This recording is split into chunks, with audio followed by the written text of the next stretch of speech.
Please stop pushing. I can't take this anymore. The concert venue is packed tight. A man behind me keeps pressing into my backside. I'm wearing a mini skirt today with a thong underneath, and it only makes the situation worse. He lifts my skirt and presses himself against my hips. As the atmosphere heats up, someone in front of me slams into me, and I stumble back a step. My body stiffens as I feel like something just slid inside me. My name was Mandy Cox, and I was a diehard fangirl. I wanted a celebrity to notice me, so I dressed for attention. I wore heavy makeup and made sure nothing about me went unnoticed. My low-cut top revealed a wide stretch of skin, and my chest bounced with every step. I paired it with a mini skirt that barely covered my thighs and sexy white stockings which hugged my legs. But when I arrived, reality hit. The concert venue was packed so tightly I couldn't move, and the crowd swallowed me whole. The celebrity was never going to notice me. I craned my neck and shouted, "Darling, take me." I never imagined that line would draw the wrong kind of attention. Instead of the celebrity, it caught a filthy creep. After I shouted it, I became aware of a man behind me, repeatedly bumping into me. At first, I brushed it off. In a crowd that dense, accidental contact was easy to explain, but the feeling wouldn't go away. Something hard kept pressing against my butt from behind. I assumed I'd accidentally backed into his hand where it rested behind me, so I turned and offered a polite apology. "Sorry, I didn't mean to bump into you." He paused, then flashed a leering smile and said, "It's okay, I don't mind." When I turned back toward the stage, I felt him press against me again, more deliberate than before. I kept my attention on the celebrity on stage and shut him out. The man became increasingly brazen, pulling up my skirt and pressing close against my backside. I had only a thong on underneath, which left my butt exposed. I felt his touch directly against my skin and assumed it was his finger. Only then did I realize something was wrong.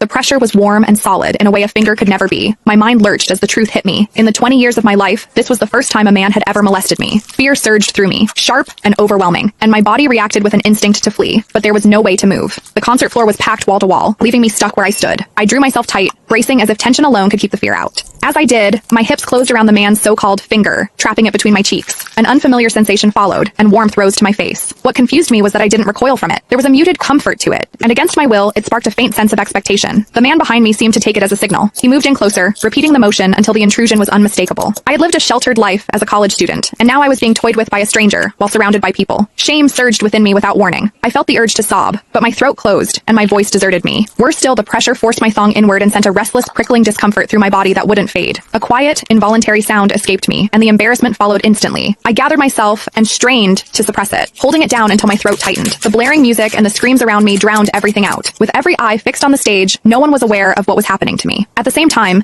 the intensity continued to rise, touching something deep inside me. I bit down on my lip as cold sweat traced my spine.